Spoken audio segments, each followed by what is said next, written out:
right. Today is Monday, February 10th. This is a recap of the stock market activities today. Now, folks, I got a good one for you tonight. Now that the Super Bowl is over, I hope most of you have sobered up and you're ready to go to the next most important show in the nation. Of course, when we talk about excess, ladies and gentlemen, listen to this headline right here. Degenerate gambling Americans spend over $1.4 billion on the Super Bowl. And of course, most of these bets were in the Chiefs, aka the Swifties, and they lost. Matter of fact, there were bets on Taylor Swift. I'm not even sure. This is so dumb. I don't want to even entertain what this is all about. But folks bet on anything right now. It's a degenerate gambling nation. And you see that evident, of course, in the stock market. The zero DTEs, the lack of regard of valuations, of technicals, of anything really. All what people want is somebody on Twitter or somebody on Reddit or social media or Snapchat or TikTok. Hey, today we're buying these calls and these puts right here. Make you a millionaire. What do you think that represents really? A healthy, growing economy with no excess, with no bubble-like behavior? Think again, buddy. Anyhow, for a moment we thought the Chiefs can make a comeback, and they kind of did, but it was short-lived and more chaotic than Kanye West's comeback. Oh boy. But folks, let's forget about football and talk about the stock market, because if you look at the stock market's chart, we've now opened a larger gap than the age gap between Bill Belichick and his hooker. And the question now becomes, when do we close the gaps? In this case, of course, when he dies. Suddenly, maybe. Under tragic circumstances, the guy fell off his yacht and left all of his money to his new girlfriend.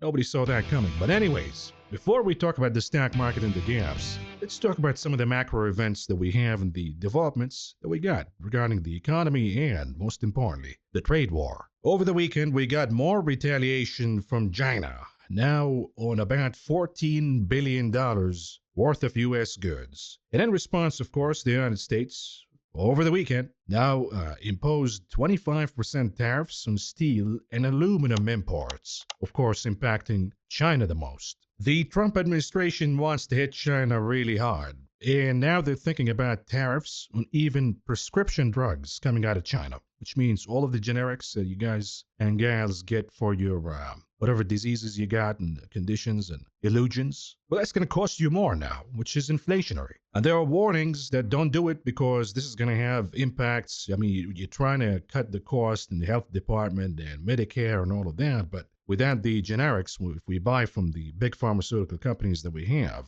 then whatever mediocre cuts that Doge is doing right now will be replaced and then some. In any case, all of this trade war policies are being viewed as inflationary. You can see here the view on receleration of inflation, global inflation receleration. I want you to look at the black row.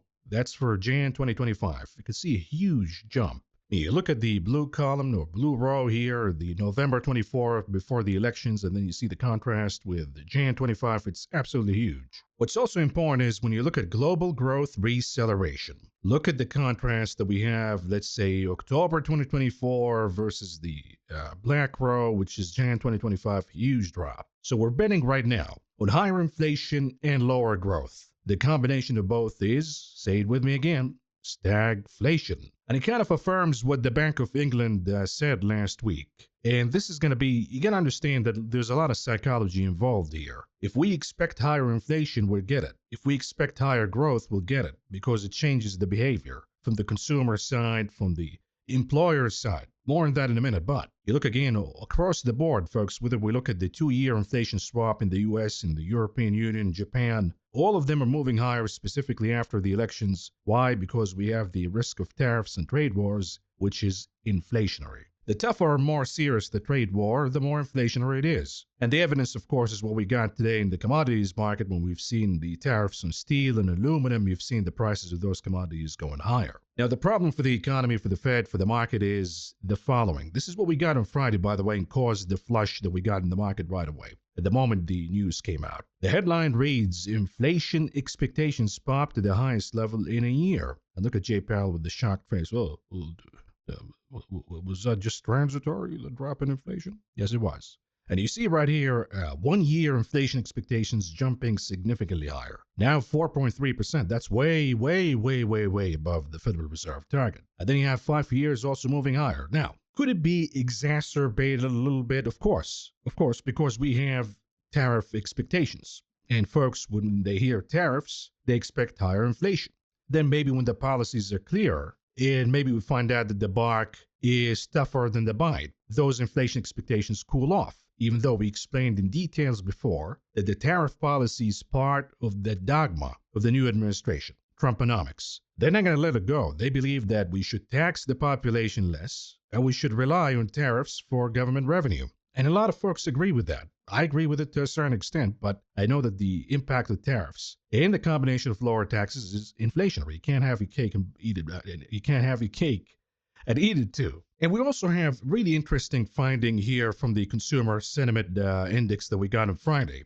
You can see here that consumer sentiment dropped dramatically since the elections among Democrats. You can see that in blue. Independents the same way, but of course, just a little tick down. But all of a sudden, consumer sentiment in Republicans jumped significantly higher. And look, this country, of course, is partisan, and we have this mentality that we got that everybody just sticks to their team, and they have no morals, no values, nothing really of concrete values. Just you criticize the other administration, then when your team gets in, you forget about all of what you claimed as values, principles, and morals, really. But your boy right here, I don't give a flying fuck. I'm going to stick to my morals, my values, what I see right or wrong. Doesn't matter which administration it is, I'll call you out. And of course, at the risk of alienating some of you babies. And this kind of jump is hypocritical because really now the economy got fixed. All of a sudden, all of the problems that we've been talking about, all of a sudden just got fixed because we have a new administration. Maybe there's a little bit of optimism that the new policies could change the trajectory of the economy and consumer sentiment and inflation and all of that. So there's a little bit of excitement. That's understandable. But let's see down the line. Are they going to change their minds and come back to reality or not? With this data that we got so far, folks, the tariff news and inflation expectations going higher, watch what happened here for the expectations of the June meeting by the Federal Reserve. Right now, the odds of keeping rates as is higher than the odds of cutting rates by 25 basis points. So now we're not going to get the May cuts. We're not going to get the June cuts. What happens after that? What do we get? Do we get September? What do we get? Jackson Hole? What if we get a hotter CPI this week? What if we get to the conclusion that we're not going to have rate cuts this year? And the hotter the data becomes, the odds of rate hikes begin to creep in the conversation. What if that begins to happen? You'll see, of course, the market reflecting that ahead of time. So keep that in mind.